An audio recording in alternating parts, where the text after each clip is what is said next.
Welcome to the Irresistible You podcast. This is the place to get a dose of empowerment to create the life you crave and deserve. I'm your host, Amy Beltran, CEO and founder of Irresistible University. Through my podcast and courses, I teach women just like you how to ditch the body image issues, gain confidence, and lose the emotional weight to look and feel irresistible at any size. Welcome to episode 195.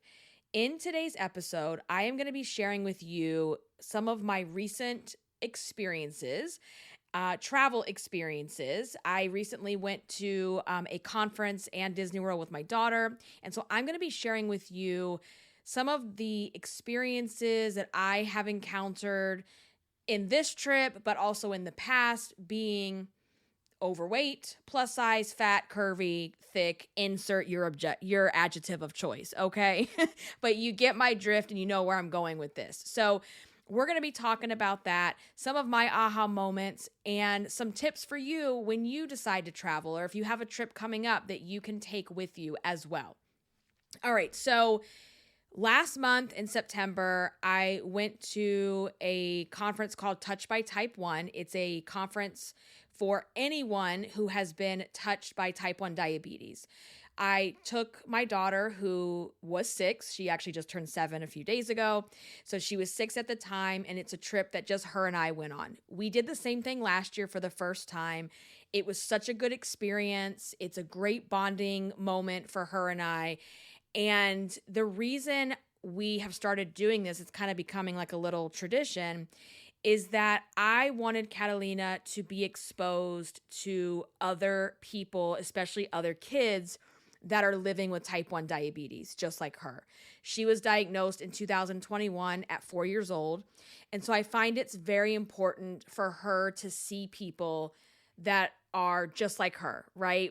And going to this conference and being in a room with people where insulin pumps are beeping, glucose monitors are beeping, and no one is looking at you like you have two heads. No one is like, oh my God, what's that sound? Like, no one even skips a beat. They're just like, is that mine or is that yours? Right? So it just helps to normalize, what it's like to live with type 1. And living with type 1 and body image are very, very connected, right? Because here's my little girl who she has to wear 2 medical devices on her body. One is on her arm and one is on her leg. For people that aren't familiar with that, it gets people staring. It gets people that ask what that is. And so I'm doing the best I can do to instill confidence in her as she grows up and has to navigate this for the rest of her life. It's the rest of her life, right? So this conference is really important to us for that reason. And also, one of the things that Catalina's been working on, she's writing a book about her diagnosis story. And I'm not going to share any details at this time because I want to be able to wait until we're ready to put that out to the world. But it is so creative and so clever and cute. And it's just amazing to see how she interpreted her diagnosis story through these characters. So it's also great on that front because she, it will help in her writing and understanding, and she wants to be able to help other kids as well. So because the conference is in Orlando, Florida, we are like very big Disney World fans. So it's a great excuse to also have a couple days at Disney for her and I without the stroller. I love Javi, but it's just, we don't have to stop and change diapers. We don't have to stop and do naps in the stroller. Like, we can just run in the park and do our thing. And we don't have to worry about, anybody else. It's just her and I, which is refreshing and fun. And it's just a good bonding experience too. And I think it's helping to create, some very positive memories tied to type 1 as well. So we went for 4 nights this year. Last year, I only did 3. And, before you go on a trip, there's a lot of preparation that happens, right? You have to book the trip. First and foremost, you have to book it. You have to start packing, and you might have to order some new clothes and things like that. So there's something else that not many people talk about, And that is the emotional preparation that comes with travel plans when you are overweight. And I don't even know if, as you're listening to this, is that even something that you've acknowledged? Like, you've probably felt the feelings that I'm going to describe, but never maybe really thought about the fact that not everybody goes through this, right? Not everybody, people in straight sizes or single digit sizes, they don't go through these same things that I'm thinking of.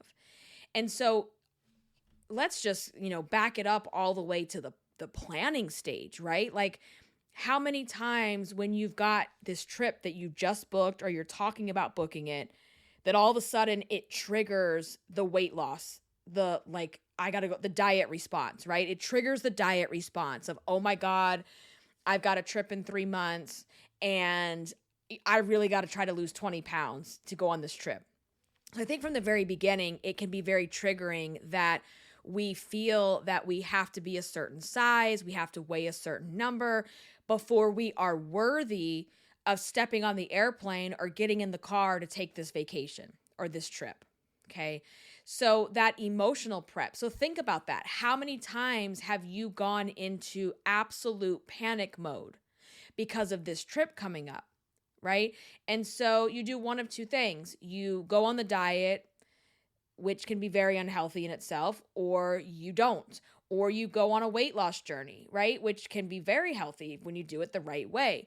So there's a couple different ways people can approach this. And I know I've been in all three situations in the past where, I've done all of those things. I've done it to where it triggered this insane dieting. I've also done it to where I wanted to lose weight. I wanted to do that. But next thing I know, it's a week before the trip and I haven't done anything. And I am the same weight, or maybe I've even gained weight. I would say I'm in the camp right now of just being on a weight loss journey where I know I have this trip coming up and I'm going to just continue doing what I'm doing to learn how to have a better relationship with food, how to take care of my body, and how to not do desperate dieting. I'm not desperate dieting anymore. So I would say that's where I'm at. And if I lose weight before the trip, cool. And if I don't, cool. It doesn't matter to me. So the other thing that's really tied to that emotional preparation is the clothes, because that's the thing. We have this vision of what we want to look like or what we want to wear or the activities we want to do on this trip that are driving the desperate dieting. If it's a beach trip, we're thinking about the bathing suit or the shorts when it's maybe you're going in the middle of winter, right? And you haven't worn shorts in a long time or you haven't worn shorts in years. And I would say like a trip like Disney, it definitely will trigger, number one, it's hot. So we know we're going to be wearing, short sleeves or shorts because it's like a sauna. It is disgustingly hot because we went in September. It's still like the heat of summer in Orlando. So it triggers that. It can also trigger, oh my God, the weight limit stuff, right? Going back to the activities, am I going to fit? Is there a weight limit? Am I going to be shamed? Am I going to be embarrassed? It starts to bring up all of these feelings. And again, we haven't even packed our suitcase. This is all like the emotional weight, the emotional baggage that we're carrying around. And a lot of times, it will stop you from booking the vacation in the first place because you don't think you're worthy of traveling at the size that you are in now. Or you're in the situation where you're waiting for the weight, right? You're telling yourself, all right, I want to go on this trip, but I'm going to punish myself and not allow myself to do this until I weigh X, Y, and Z. So think about that, right? Like I want you to sit in that space for a moment and give it space, that how much energy and emotions have you spent on the things that I'm talking about, whether it's the desperate dieting, worrying about your size, worrying about weight limits, am I going to fit, all of those fears, okay? And these fears are okay. They're normal. And what we have to do is we have to acknowledge them. notice that I don't say accept them, because we don't have to accept them. We get to make a decision whether we're going to accept them or choose a different way to think about it. Okay. So that's why I want you to sit in that space to acknowledge what feelings are coming up for me when I think about going on a trip that I've always wanted to take, or am I avoiding travel because of these things? And you can change the narrative, right? So you have these thoughts come up, and then you get to decide, is this true? Let's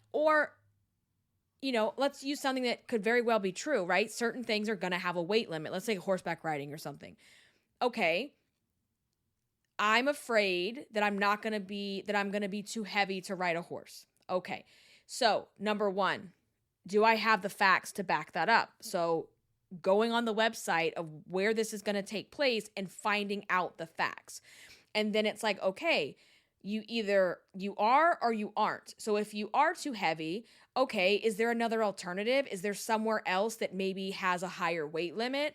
Or do I have to just now say, okay, at this current weight, this is an activity that I'm probably not going to be able to do.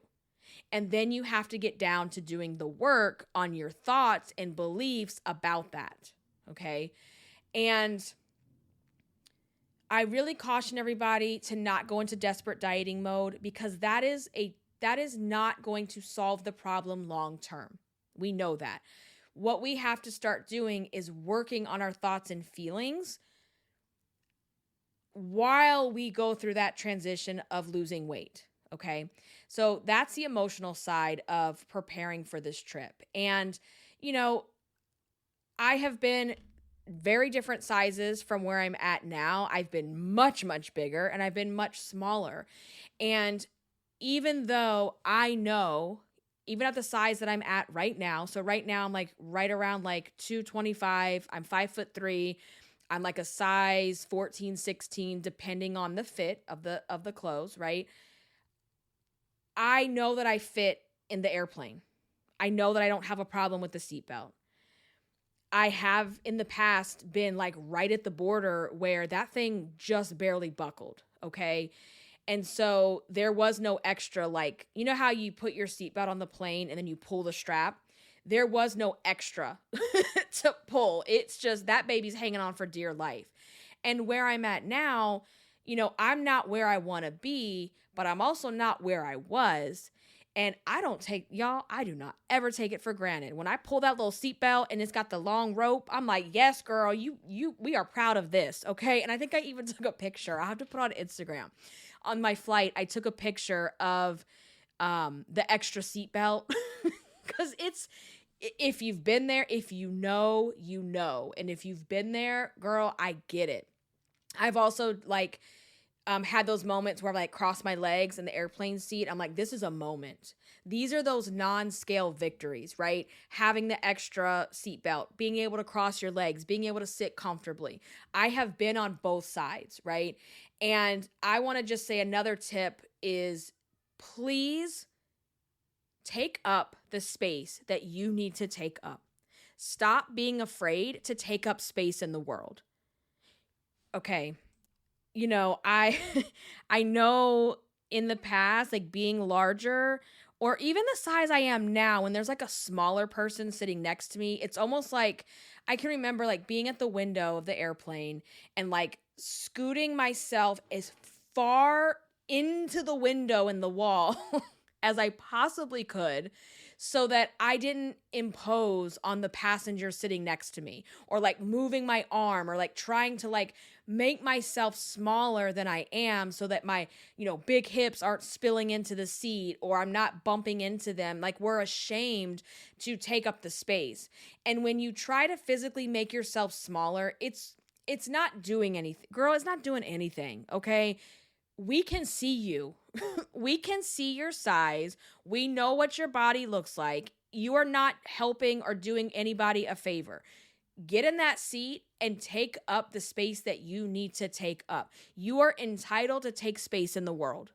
You are a human and you exist, and you get to take up the space that you take. Period.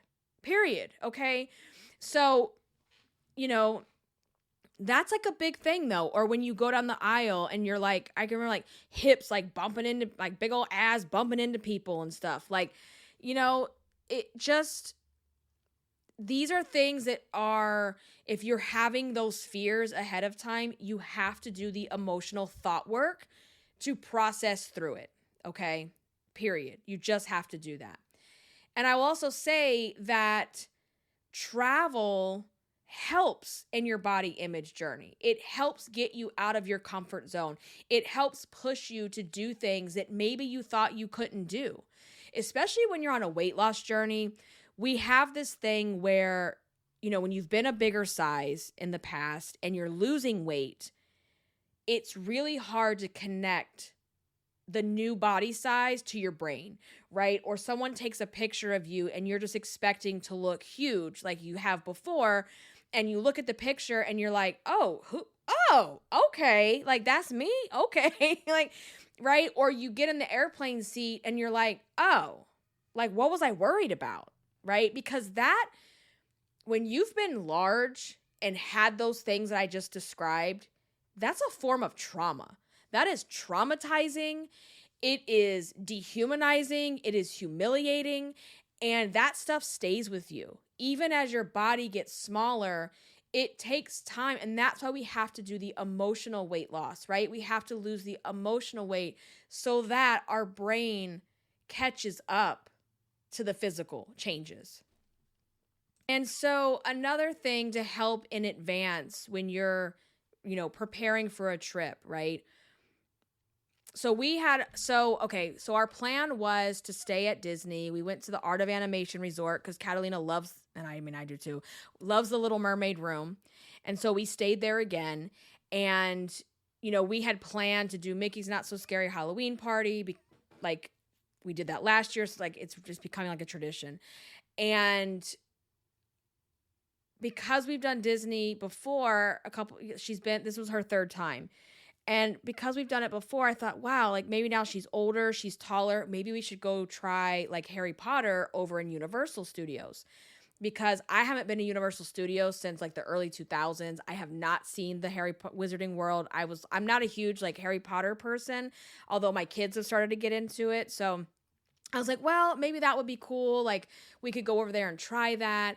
And then as I was doing research, I was seeing a lot of people talking about the ride sizes at Universal and how they are not as large body friendly and that some people especially like people that got hips and thighs, guilty, were having a hard time with some, especially in the Harry Potter rides, in getting and fitting into some of these rides. And when I tell you that, like, brought up that anxiety for me, like, oh my God, like, am I going to fit? Like, is this going to be a thing? Like, I don't even want to have to think about that. Right. And so I started doing research, right? And so this is what I wanted to share with you. Facebook groups are such a fabulous resource for travel. There are Facebook groups for plus size travelers. Like there's one called like Universal for plus size. I don't know. You just like put those search terms in Facebook and you'll find them. But people have created these groups where, it's one thing to read it on Universal's website. Okay, that's not going to be that helpful to me. I want to see and talk to other people that look like me and say, hey, when you rode this, what was the experience? Did you fit? Did you have did you have to get out of line? Because that can be really embarrassing. And so what I find that helps with the emotional preparation that we talked of is getting educated, researching and getting information. That is always for me something that helps build my confidence, to go into these groups and find out like what are people's experiences? How was that ride for them? What was it like? And I found it was pretty split. Like with Universal, they are not as size friendly as Disney. I haven't had any issues. And I shared you my body size. I haven't had any issues on Disney rides. And I've seen people that are very, very large get on rides at Disney and they're fine. Universal seems to be a little bit different. Now, we ended up not going to Universal because I realized a good majority of the Harry Potter rides Catalina was not, she's like right below the height requirement. So I was like, I just don't think it's going to be worth it. Maybe a year from now or further down the road, then we can go. Maybe we'll go with like the whole family. So we did not end up doing Universal. We did Disney. Where did we went to Magic Kingdom, Epcot, and Hollywood Studios while we were there. So, finding out this information in advance can be really helpful for a couple different reasons. Number one, it can put your mind at ease if you are in that place where your new body size is not caught up to your brain, right? Because you're on this journey. Or it can put your mind at ease if you are larger and you're not going to be a certain size by the time of your trip, that you just know, what, I think I'm going to just skip out on this one because I don't want to feel embarrassed or I don't want to feel ashamed. Because that's a very real and valid thing. And so, there's nothing like if you were to wait in line for an hour or something and then they say, well, I'm going to need you to get off the ride because you don't fit. Like, how embarrassing is that? But I did see in Universal where a lot of these rides have the testers out front. So you could always try that as well when you get there. But I'm someone who wants to know things in advance. So I just find that that's very helpful to me and puts my mind at ease. And it's like, okay, because I've had so many experiences where like the whole weight limit thing, like it's very traumatizing. And that stuff stays with us. And again, going back to travel can help you in your body image confidence journey, because let's say you've made this story in your brain, like, I'm not going to fit. What's the point? I'm not going to fit. And then you push yourself and you're like, you know what? I'm going to just go try. Whatever happens, happens. I'm going to go try.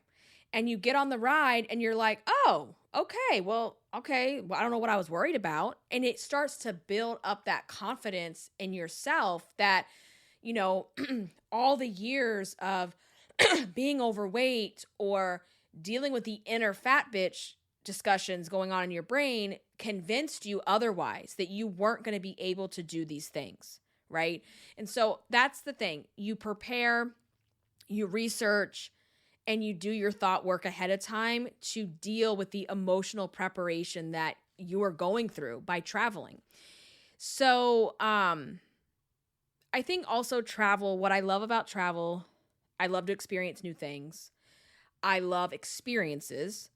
And I always learn something. Every single trip that I have taken has left an imprint on me in some way. It's changed me in some way. It's educated me in some way. It's bettered me in some way. I feel like there's always something that's a takeaway when you go on a trip that you learn, and you learn about yourself, right?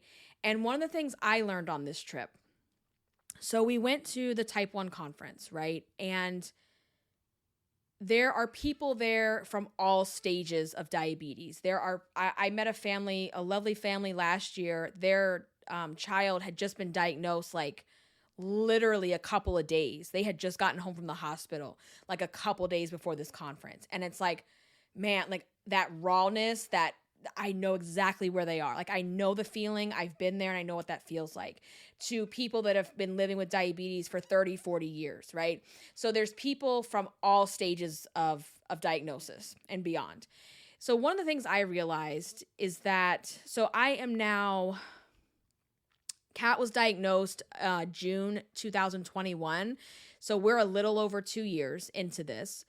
And one of the things that I learned, because I was like, okay, I went to these sessions and I didn't feel like I learned anything like applicable in terms of management or, stuff like that. Because I've been doing it for over 2 years now. But here's what I learned. Because I'm like, no, you did learn something. I learned that I'm more confident and secure in her diabetic management than I thought, because I saw other parents who have only been doing this for a few weeks or a few months. And it's like, once you're in this group, you can just tell. I can tell the people that are so still tightly wound that they don't know how to let go a little bit.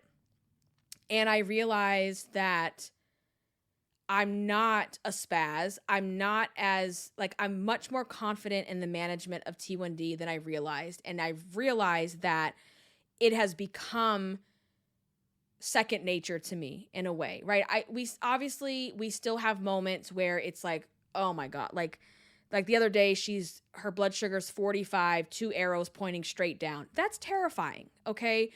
But I know what to do, okay? And I know there, point being, I realized I'm a lot further along than I thought I was. That the way that Frank and I manage her, because she just turned 7. She doesn't manage this on her own yet, obviously. Like, the way that we're her pancreas, okay? The way that we manage her, obviously it's a 24/7 thing, right? But we are not like spastastic about things. Like, for example, we're going to Disney World. I'm going to allow my daughter to enjoy the treats that other kids are having. That's a big thing to me, right? So the caveat with that is I know she's going to run a little bit higher, but she's also walking and burning a lot of energy. So the insulin that I would have to give her, she would crash much faster anyway, right? So it's like knowing these little tricks and techniques and knowing when to back off a little bit and not be like, you can't be controlling about it 24/7. You just can't, right? And I don't want to be that parent who's like, you can't have this, you can't have that. I believe I'm in the camp of she can eat what everyone else eats. She just has to dose for it. She just has to take the insulin for it. Now, there are times where she's running high and she will say, hey, can I have this cookie? And I say, here's what I say. You can have it. You just can't have it right now. Let's get your numbers back in range. And then in an hour or so, when you get back in range, then you can have it. Right? So we don't tell her, you can't have this because you're diabetic. That is not something that goes on in this house or this family, right? It's like, you can have it, but you know what? Let's just get you down a little bit more because you're just a little too high right now. And I know that can be frustrating for a small child at times, but she understands it and she's learning to accept that. So,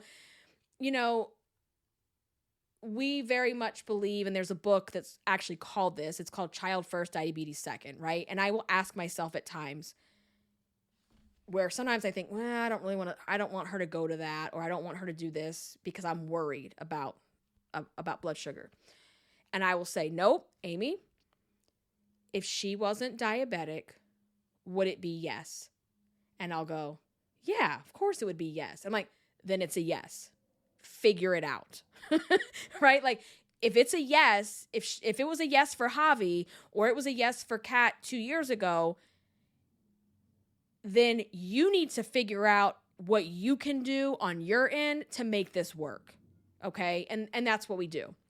So I definitely learned that, type 1 diabetes is a huge part of our life. It does not control our life.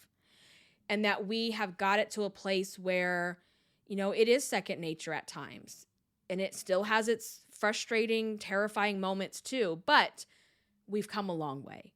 And that's the thing that I walked away from thinking, I just, even for her too, like when I see her with the other kids, they don't talk about diabetes. They just are kids, right? Like, and that is so awesome to see that, so anyway, so that was one of my big learning experiences and aha moments out of the conference and watching her and as well. So there were some times where I knew she was bored. I knew Catalina was bored, and some of the kid sessions that were supposed to be geared towards children, the learning and development professional in me was screaming because I'm like, you did not think about your audience.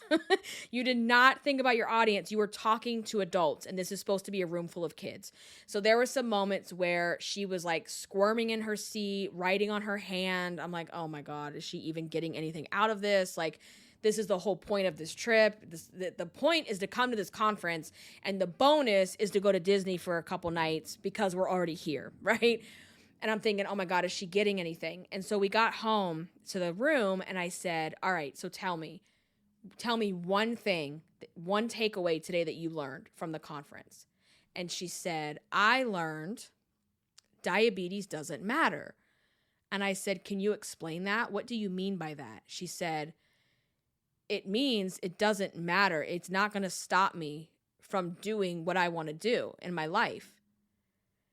And I'm like tearing up thinking about it now. Like, and I'm like, okay, she's listening. Like, she might be fidgeting in her seat, but she's absorbing, she's observing, and she's listening. And to me, that is such a big takeaway. Like, they had a NASCAR driver who's type 1 who did the opening keynote, and just her seeing these people it's priceless, right? And I'm like, okay, she gets it. If that's her biggest takeaway, then we are winning right now. Like, that is huge. Because again, what I said at the beginning, one of the reasons for us doing this trip is I want to normalize life with type 1. I want her to feel seen. I want her to feel heard. I want her to feel accepted. And I want her to feel that she's not different, that she's just like everyone else, right? And I want her to like never be ashamed of having to wear these 2 devices on her body. Like, I always tell her, like, we don't need to cover those up. Like, you rock it. It is part of your body. Like, be proud. And I said, if anyone has a problem with it, they're the problem, not you. Right? I said, it's perfectly fine for kids to be curious and ask you, hey, what's that? Because they've never seen it before. And the good kids, the ones that have good parenting, say, hey, what's that? And she explains it, and they're like, oh, okay, you want to go play? Like, they don't care. It's just they satisfied their curiosity and they're on to the next thing. And I said, if anyone ever gives you a hard time or is nasty to you about it, they are the problem, not you. So, I experienced bullying as a child. I was fearful of bullying before type 1 was even part of our life. And now with type 1 as part of our life, it's definitely something I think about all the time. Like, anyway, so that was her takeaway and that was mine. And I'm like, this is great. So, it was worth it. Every single, thing that came into the process of planning for this trip was 100% worth it. All right, let's just I'm going to go back to the ride thing for a second. So I've been to Disney many, many, many times. In the past, I used to work in the travel industry. I've been to Disney a bunch of times. This is my 3rd year in a row going with my just me and her the last 2 years, and the year before that was like the whole family. So I'm very confident about the rides. Like, I know I'm going to fit. I know that there's no issues with anything like that. However, there was a ride, and it's actually one of my favorites. It's called Big Thunder Mountain. It's like a roller coaster. And it's one of the roller coasters where it seats 2 people and the bar goes across both of you. I hate those. I hate those when you have kids, because I don't care if you're overweight or not overweight, the bar is going to have too much of a gap for your child.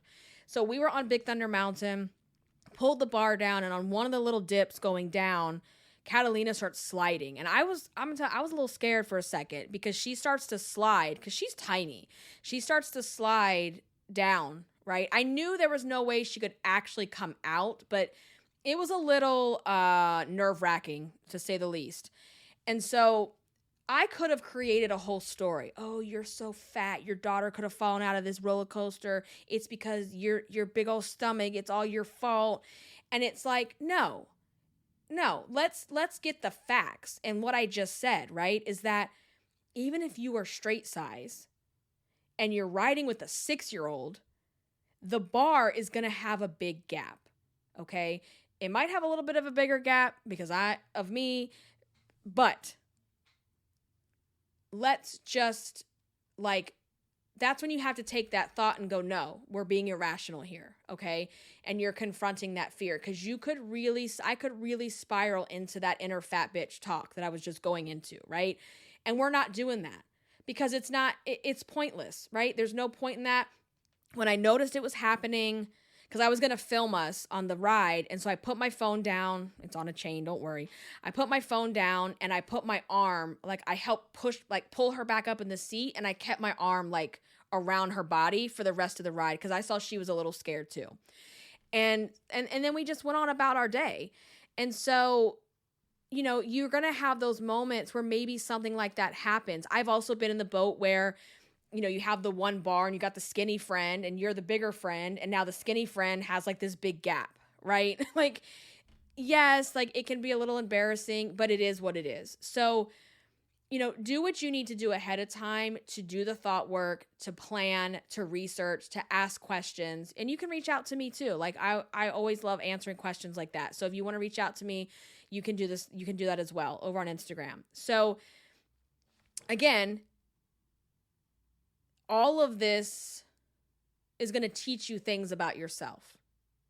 Whether you have that good experience or that not so great experience, it's going to teach you things about yourself, and it's going to help in your own journey with your body and your confidence.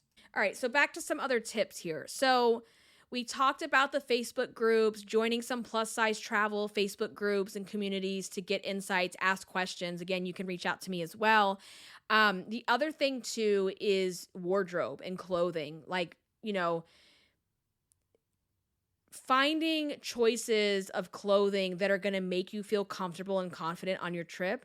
I don't know why it is when we travel, and let's say we wear the same type of outfits every week when we're at home, and then when we travel, we think that we need to buy all this new stuff, and it can turn into a whole thing. But I have got it down to a science with traveling, to where I know what I'm going to wear in the airport coming and going. I'm going to keep things really simple. And I'm someone who loves fashion. I love clothes, but Disney, it's simple, right? It's biker shorts and a tank. It's biker shorts and a themed t-shirt. You're not like, I'm not going there and dressing up and doing all that crazy stuff. It's 125 degrees. I'm sweating, and it's just, whatever. But you want to have clothing choices that are going to make you feel comfortable and make you feel confident. And I'm all about that. So I might do an episode maybe on video also, like a video podcast where I kind of go over some of my items that I really like. They're like my staples that I always use. If that's something you want to see, let me know. Again, we talked about research when planning your trips. If you're going to be doing certain activities that have a height requirement or a weight requirement, do that research ahead of time and have a plan of attack based on the research and the information that you are able to uncover. And just know that all these feelings are valid. They are real. I don't think skinny people go through, I don't know. I don't speak from their experience, but I know being overweight, being plus size, like I definitely speak from this point of view. I definitely travel the world from this point of view. I always have. I've never been small. So I completely understand it and I get it. The biggest takeaway that I want you to walk away from today when you finish this episode is don't wait for the wait. Don't wait for the wait to live your life. Don't wait for the wait to plan experiences and trips that you crave, right? Don't punish yourself and say, well, I can't do that right now because I weigh 300 pounds or I weigh 250 or I weigh this or I'm this size. Like you have to, that's the whole entire meaning of Irresistible You, right? Is to stop waiting for the wait, to do things now before you're ready for them, before you, like, everyone's always saying like, well, I'll do that when I have enough confidence. Well, how are you going to build confidence if you don't do things? The only way to build confidence is to take action before you are ready. When you take imperfect action and you challenge yourself, that is how you build confidence. You don't build like I love my podcast and I love that you listen to my podcast.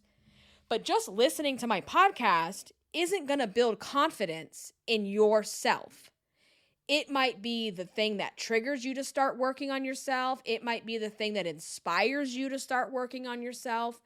But until you put yourself out there, you won't build confidence. You can't build confidence listening to a podcast or reading a book.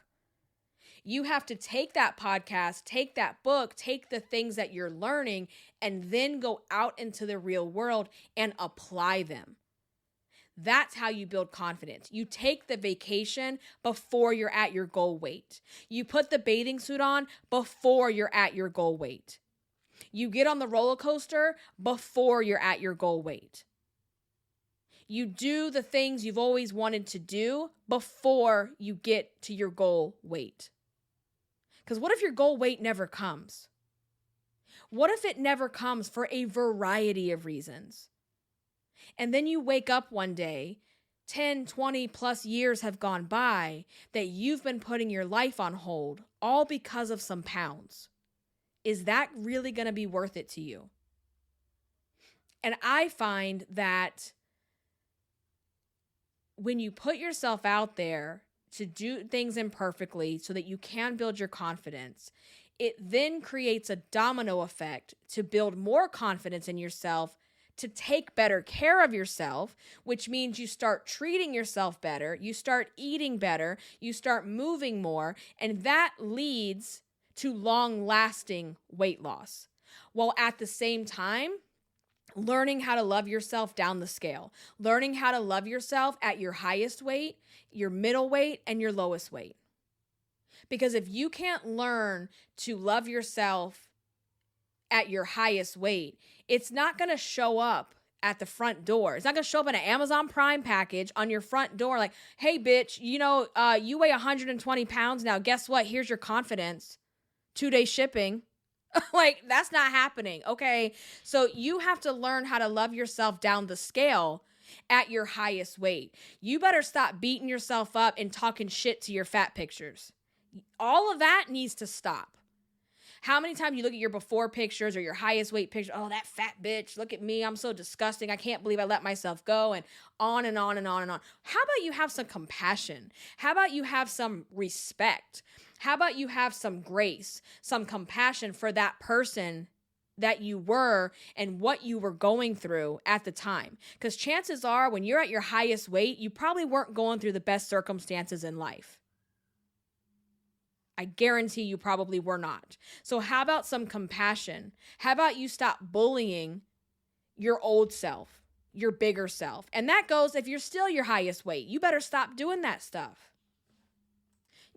Being a certain size, losing weight is not a prerequisite for talking nice to yourself.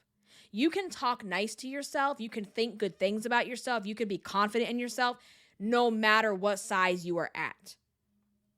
And y'all got to stop putting things on hold. You got to stop waiting for the weight to get on that airplane. You know what? If you need a seat extender, girl, go get you one. Okay? Amazon, I bet you they got them on Amazon. You can ask the flight attendant. They can bring you one. If you are worried about those kinds of things, then figure it out. Figure it out so that you can stop sitting at home feeling sorry for yourself. There is always a solution to your problem. Okay, if you are 350 pounds and you have a trip coming up 2 months from now, you're not going to magically be at your goal weight, okay? That's not going to happen. You might lose a few pounds if you're, working towards that, but you're not going to be at your goal in 2 months. So figure out what you need to do in order to have the best experience you can have. And I have been in that place where I am so pissed and angry and hating myself for what I look like that I go on a trip and I don't enjoy it. Everything feels disgusting. Everything feels gross. You avoid the pictures. You avoid the experiences. It is a miserable existence to go through life like that. Miserable. So figure it out ahead of time so that, You might be a larger size. You might be bigger than you want to be, but you don't have to let that ruin this precious time that you've been given to go on a trip. Quite frankly, this applies to anything in your life. It doesn't have to just mean get on an airplane and going somewhere. This applies to anything in your life. We got to have compassion for ourselves, but we also have to decide that we're also not here to have a pity party, honey, okay? Your pity party needs a start and an end time. We can sit around and feel sorry for ourselves and roll around in our grief and I wish I was small. I wish I looked like this. Okay, then let's take action. Let's start taking action. And action doesn't equal desperate dieting. Okay, action equals, how about you learn how to talk to yourself like a human being? How about you learn how to think about yourself like a human being? How about you stop listening to the inner fat bitch dialogue that's going on in your head? And how about you decide, I can change the inner fat bitch dialogue? That is the beginning of changing your physical. Okay, until you get that right, until you lose this emotional weight, until you learn how to talk to yourself better, you're never going to get the physical weight off. You might get it off through desperate dieting. And guess what happens after desperate dieting? Desperate binging. Okay, because all that deprivation, all that desperation, you're just like, oh man, food. I'm going to eat all the food because now I have it. Like I've been like depriving myself for so long. Do you know? Okay, y'all know the original name of my blog is what? Irresistible Icing, right? It's the name of my Instagram handle. That story came from my obsession with buttercream icing. Do you know? So Frank's birthday was October 10th, okay? And I got a cake and we all had a slice. And I think we all had a second slice the next day or something. That cake got thrown away on the 20th of October. Like a buttercream icing cake got thrown away in my house. I had access to this cake every single night, every single day. Did I sit around and like I had I had my slices and I was good. My point is that when you stop desperate dieting, you stop the cycle, right? The binge cycle, the emotional eating cycle. I allow myself to have cake if I want to have cake, and I don't guilt myself about doing it. Okay. I also no longer sit in the bathtub with a 6-pack of cupcakes and stuff my face. True story. Okay. So spiraling into desperate dieting for this trip or this event or this whatever that's happening in your life will not end well.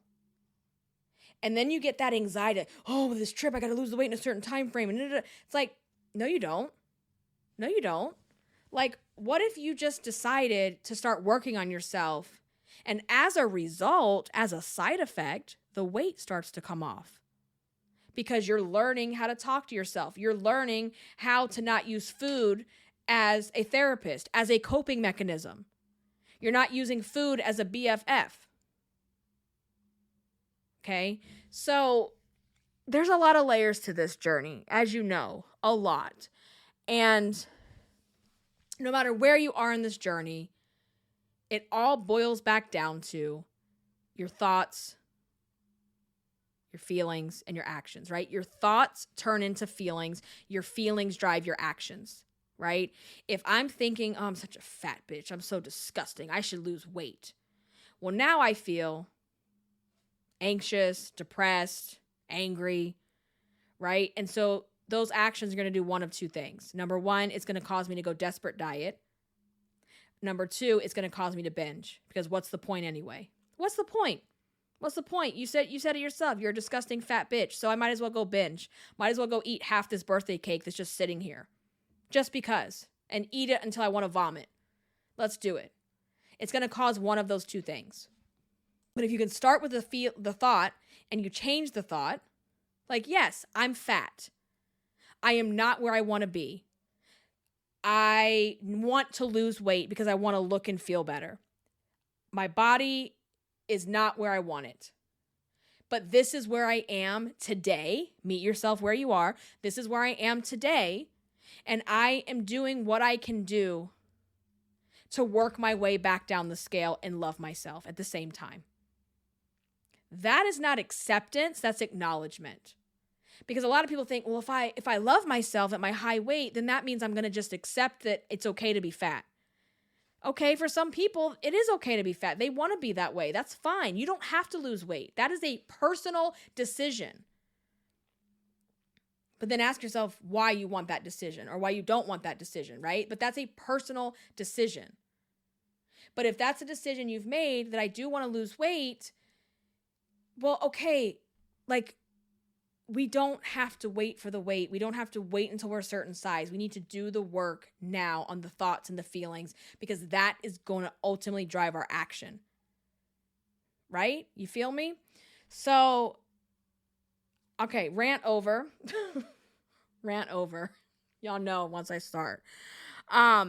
Okay, we're almost at an hour. I think we're going to go ahead and wrap this baby up, put a bow on it because we are done.